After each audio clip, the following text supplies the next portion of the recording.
Hello student, welcome to my YouTube channel के Study Point. आज के इस वीडियो में हम BA programme pol science discipline का यूनिट 1 करने वाले हैं, जिसका नाम है राजनीतिक सिद्धांत क्या है और इसकी प्रासंगिकता क्या है। पार्ट 1 हमने ऑलरेडी किया हुआ है, ये आपका पार्ट 2 है। अगर आपने पार्ट 1 नहीं देखा है तो प्लीज़ जाकर पार्ट 1 पहले देख लीजिए। ये आपका न्यू एजुकेशन पॉलिसी के अकॉर्डिंग है। DU, SUL, NCBAB first semester, ये सब के लिए है। वीडियो को आगे स्टार्ट करने से पहले हम अपना सिलेबस देख लेते हैं। देखिए, यूनिट 1, यूनिट 2, यूनिट 3, ये 3 यूनिट है आपका पॉलिटिकल साइंस डिसिप्लिन में। देखिए, ये आपका टॉपिक है जो हम पढ़ेंगे यूनिट 1 में। ऑलरेडी हमने ये 2 टॉपिक कंप्लीट किया हुआ है। आज की इस वीडियो में हम ये टॉपिक कंप्लीट करेंगे, ठीक है।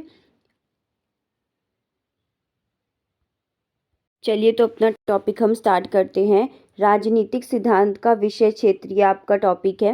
राजनीतिक सिद्धांत राजनीति शास्त्र की सबसे ज़्यादा सरल और सर्वाधिक जटिल धारणाओं में से एक है। प्रत्येक व्यक्ति स्वयं तथा दूसरों की सहायता के सिद्धांत का निर्माण करता है तथा उसके आधार पर कार्य करता है। अतः राजनीति सिद्धांत का क्षेत्र अत्यंत व्यापक होता जा रहा है। क्या मतलब है इसका?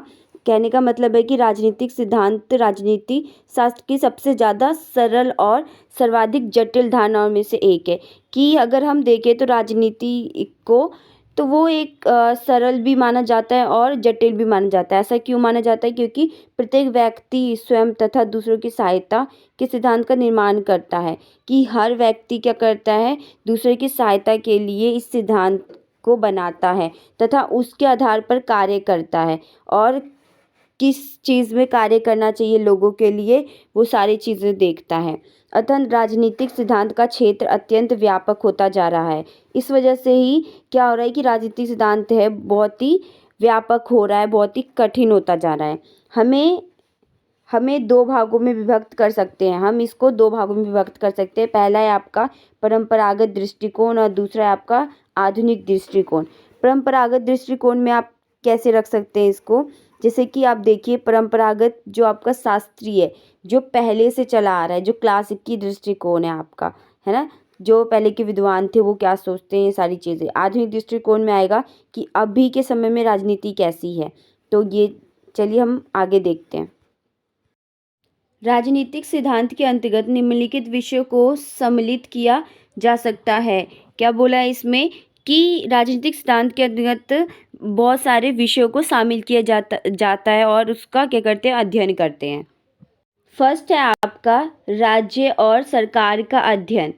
राजनीतिक सिद्धांत के विषय क्षेत्र के अंतर्गत सर्वप्रथम राज्य और सरकार का अध्ययन आता है। सबसे पहले राजनीतिक सिद्धांत के विषय में क्या आता है? राज्य और सरकार का अध्ययन आता है। प्राचीन काल से ही राजनीतिक सिद्धांत द्वारा राज्य की उत्पत्ति कैसे हुई, प्रकृति, विकास तथा कार्यक्षेत्र के बारे में विचार होता रहा है। ठीक है, कि पुराने समय से ही क्या होता रहा है राजनीतिक सिद्धांत के बारे में, कि उसकी उत्पत्ति कैसे हुई, प्रकृति क्या है और विकास कैसे हुआ, कार्यक्षेत्र क्या है, इन सब के बारे में विचार किया जाता रहा है। इसके साथ साथ ही सरकार के विभिन्न रूपों, जैसे कि आप बोल सकते हैं कि आपको पता है कि पुराने समय से लेकर अभी तक के समय में हमने देखा है कि अलग अलग तरीके से सरकार बनाए जाते हैं। जैसे पहले क्या हुआ करता था? राजवंश हुआ करता था, राजा महाराजा हुआ करते थे, कुलीन तंत्र हुआ करता था। अभी के टाइम पे क्या है? हमारा लोकतंत्र है, संसदीय व्यवस्था है। तो ये सारी चीज़ें जो क्या है, सरकार के विभिन्न रूप हैं। अध्यक्षीय, यहाँ आपका कोमा आएगा, ठीक है। एकात्मक, संघात्मक आदि का भी अध्ययन किया गया है तथा इनसे संबंधित कई समस्याएं जैसे विधानमंडल। अब इसका जब अध्ययन होगा तो क्या होगा कि उनको पता चलेगा कि इसमें कमियां क्या है और समस्या क्या आ रही है। तो जैसे विधानमंडल एक सदनीय हो, जब विधानमंडल एक सदनीय होता है तो क्या होता है, इसमें बहुत प्रॉब्लम आ जाती है। द्विसदनीय होता है या कुशल कार्यपालिका के क्या लक्षण हैं, कि कब लोगों के लिए काम कर पाएगी कार्यपालिका, क्या क्या लक्ष्य होने चाहिए उसके, है ना, क्या लक्षण है कुशल कार्यपालिका की, सारी चीज़ें इसमें सम्मिलित होती है। अधिकारी तंत्र की क्या भूमिका होनी चाहिए, आदि समस्याओं को राजनीतिक सिद्धांत के अंतर्गत उठाया जाता है और उनसे संबंधित निर्णयों का भी निर्धारण किया जाता है। और क्या करते हैं, इसका अध्ययन तो करते ही हैं और इसके अलावा वो समस्याओं का निर्णय भी करते कि और निर्धारण भी करते हैं कि कैसे ये सारी चीज़ें ठीक हो सकती हैं। देखते हैं मानवीय समूहों, वर्गों और संस्थाओं का अध्ययन। अब इसमें क्या बोला है, मानवीय समूह जो मानव के द्वारा बनाए गए बहुत सारे संस्थाएं हैं, समूह हैं, वो सारी चीज़ों के बारे में अध्ययन कैसे हम कर सकते हैं। राजनीतिक सिद्धांत में राज्य और सरकार के अध्ययन के साथ साथ समाज में निहित मानवीय समूहों, विभिन्न वर्गों, संस्थाओं का भी अध्ययन किया जाता है। अगर हमें राजनीतिक सिद्धांत के बारे में और राज्य और सरकार के बारे में अध्ययन करना है तो हमें उसके साथ साथ क्या करना पड़ेगा, समाज में जो निहित मानवीय वर्ग है या संस्थाएं हैं उनका भी अध्ययन करना बहुत ज़रूरी है, क्योंकि समाज के इन विभिन्न रूपों से अलग अलग रखकर राज्य या सरकार का अध्ययन संभव नहीं है। क्योंकि अगर हम जब तक इन संस्थाएं या इन समूहों के बारे में अध्ययन नहीं करते तब तक हम क्या नहीं कर सकते हैं, हम राजनीतिक सिद्धांत या राज्य और सरकार के बारे में अध्ययन नहीं कर पाएंगे।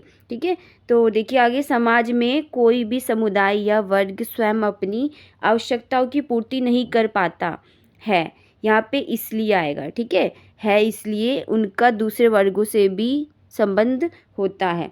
मतलब है कि आपको पता है कि हर वर्ग एक दूसरे पे डिपेंड होता है, हर एक इंसान को दूसरे इंसान की ज़रूरत पड़ती ही है, अकेला इंसान कुछ भी नहीं कर सकता। तो इसलिए समाज में कोई भी समुदाय या वर्ग स्वयं अपनी आवश्यकताओं की पूर्ति नहीं कर पाता है। ठीक है, तो इसलिए इनको क्या होती है, दूसरे वर्गों की ज़रूरत होती है। बहुलवादियों ने राज्य के अन्य समुदायों जैसे मजदूर संघ, व्यावसायिक संघ, छात्र व महिला संघों, परिवार आदि के अध्ययन पर विशेष बल दिया है। तो इन सब संघ जो है, इन सब पे क्या किया जाता है, अध्ययन किया जाता है। उसके बाद हम कहीं ना कहीं राज्य और सरकार के बारे में अच्छे तरीके से अध्ययन कर सकते हैं। नेक्स्ट देखिए थर्ड, राजनीतिक दल प्रणाली, मताधिकार तथा चुनावी राजनीति से जुड़े प्रश्नों का अध्ययन व समीक्षा करना। कि राजनीतिक दल और उनके जो मताधिकार होते हैं, चुनाव से रिलेटेड जो भी क्वेश्चन होते हैं, उन सब चीज़ों की क्या करना, समीक्षा और अध्ययन करना। ये सारी चीज़ें भी आ जाती है राजनीतिक सिद्धांत के अंतर्गत। राजनीतिक सिद्धांत के अंतर्गत राजनीतिक दल, उनकी संरचना कैसी हुई, कार्य क्या है, इन सब चीज़ों के बारे में क्या करना किया जाता है, अध्ययन किया जाता है। मुख्य रूप से एक दलीय प्रणाली, द्विदलीय प्रणाली, बहुदलीय प्रणाली। आपको पता है एक दलीय प्रणाली क्या होता है, जहाँ पे सिर्फ एक ही पार्टी होती है। द्विदलीय प्रणाली कौन सी होती है, जहाँ पे दो पार्टी होती है। बहुदलीय में जहाँ पे बहुत सारी पार्टियाँ होती है और उसमें पक्ष विपक्ष सब होते हैं। बहुदलीय प्रणाली की विस्तृत चर्चा की जाती है। इन तीनों प्रणालियों की अच्छे से पूरा विस्तार से चर्चा की जाती है इसमें। इसके साथ साथ लोगों को प्राप्त होने वाले मताधिकार और प्रतिनिधित्व के विषय में भी बहुत से सिद्धांतों का प्रतिपादन किया गया है। इसके साथ ही क्या करते हैं, मताधिकार से रिलेटेड जो भी क्वेश्चन होते हैं वो सारी चीज़ों के बारे में, और लोगों को क्या क्या अधिकार दिए गए हैं, प्रतिनिधित्व जो भी कर रहा है उस चीज़ का, प्रतिनिधि क्यों उसे वो चुन सकते हैं ना, लोग उसे क्यों चुनेंगे अपने मतलब गवर्नमेंट में लाने के लिए, ये सारी चीज़ें।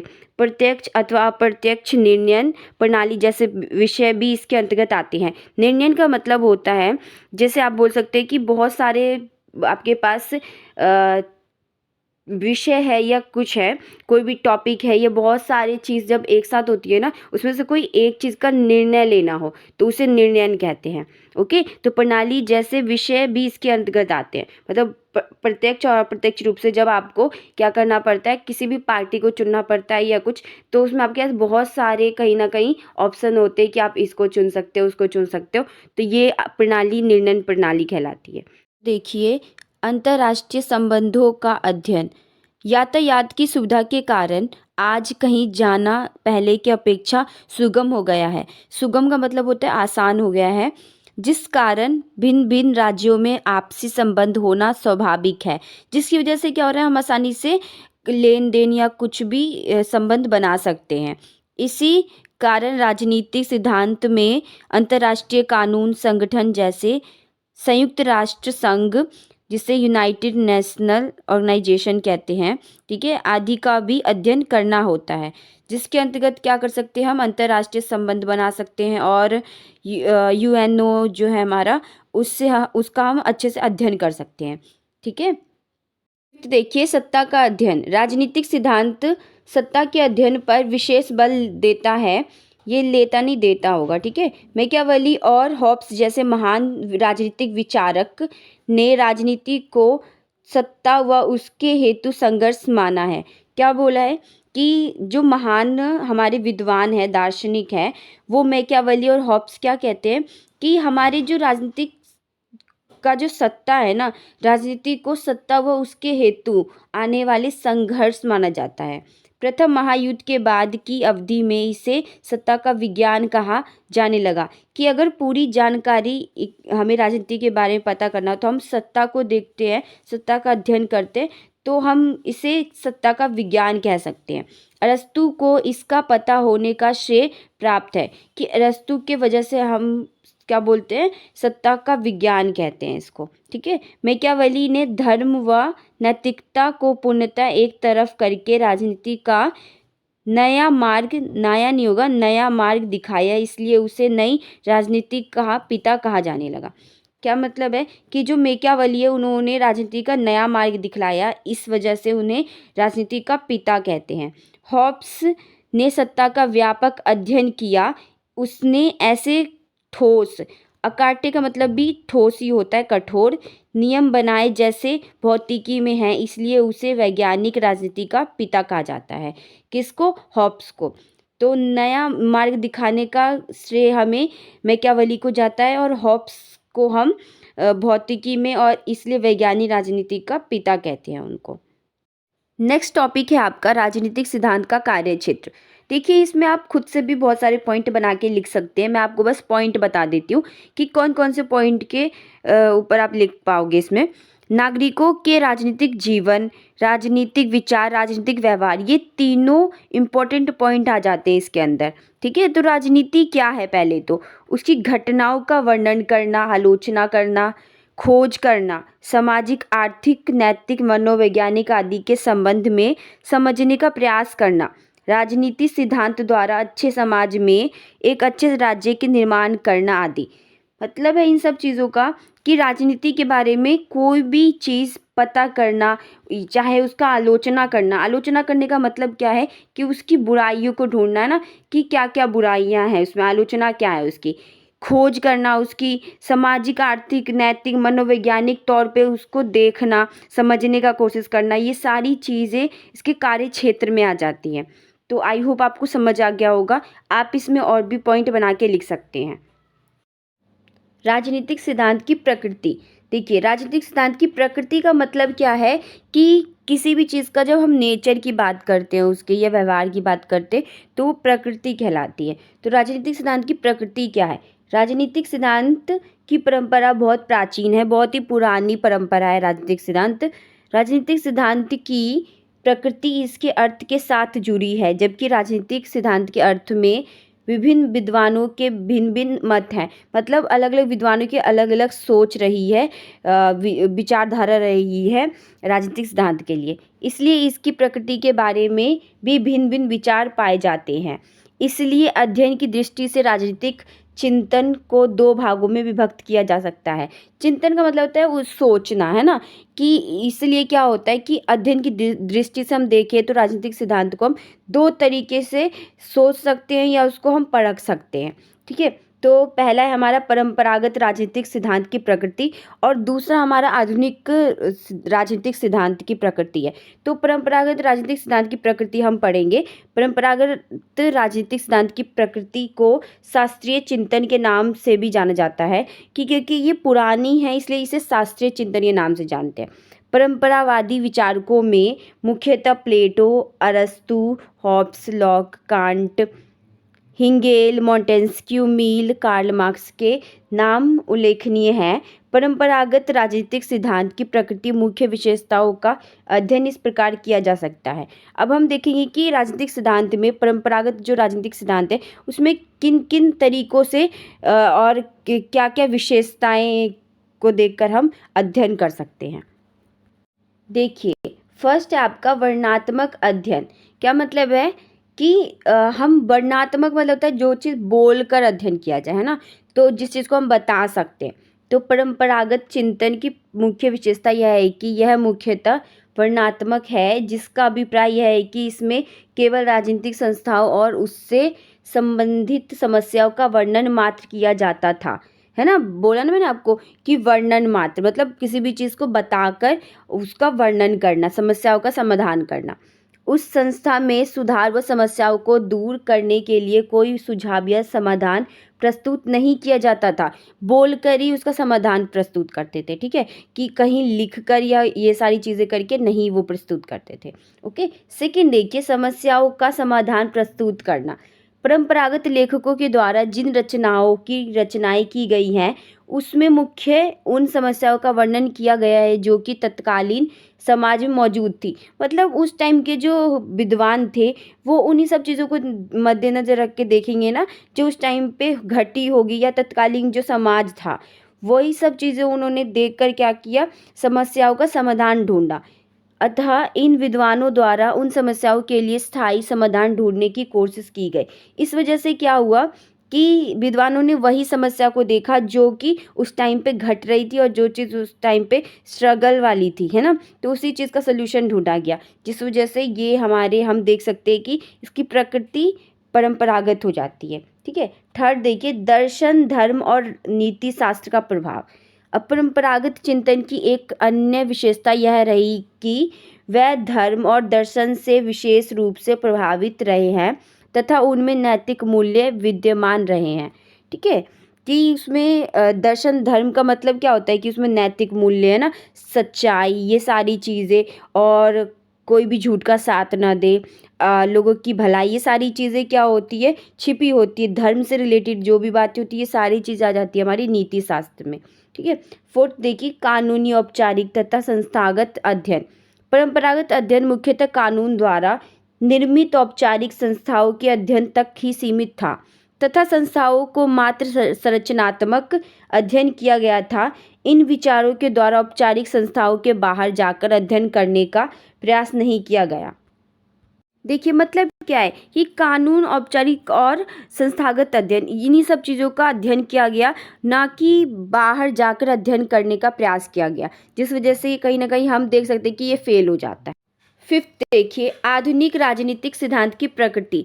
जहाँ तक आधुनिक राजनीतिक सिद्धांत की प्रकृति का सवाल है, तो इसके निर्धारण में सबसे बड़ा योगदान अनुभाविक जो अनुभव पद्धतियाँ हैं उसको रहा है, जिनके द्वारा इस बात पर बल दिया गया है कि राजनीतिक अध्ययन के लिए वैचारिक पद्धतियाँ अपनाई जाए, जिसके अंतर्गत सिद्धांतों में तथ्यों और मूल्यों पर बल दिया जाता है। क्या बोला है इसमें कि हमें क्या करना चाहिए आधुनिक राजनीतिक सिद्धांत की पद्धति में, प्रकृति में, कि इसमें जो अनुभविक पद्धतियाँ हैं वही क्या कर सकती है, इस पे बल दे सकती है, इस पे ध्यान दे सकती है, और जो भी चीज़ होगा, इसका अध्ययन होगा, वो वैचारिक पद्धति अपनाया जाए उसके लिए। मतलब हर चीज़ के लिए विचार विमर्श करके उस चीज़ का हल निकाला जाए। तथ्यों, मूल्यों पे बल दिया जाए। तथ्यों मतलब होता है विषय, कोई भी टॉपिक आप बोल सकते हो या कोई भी चीज़ है ना, उस पे बल दिया जाए, उस टॉपिक पे विचार विमर्श करके उसका सॉल्यूशन निकाला जाए। देखिए राजनीतिक सिद्धांत एवं दर्शन।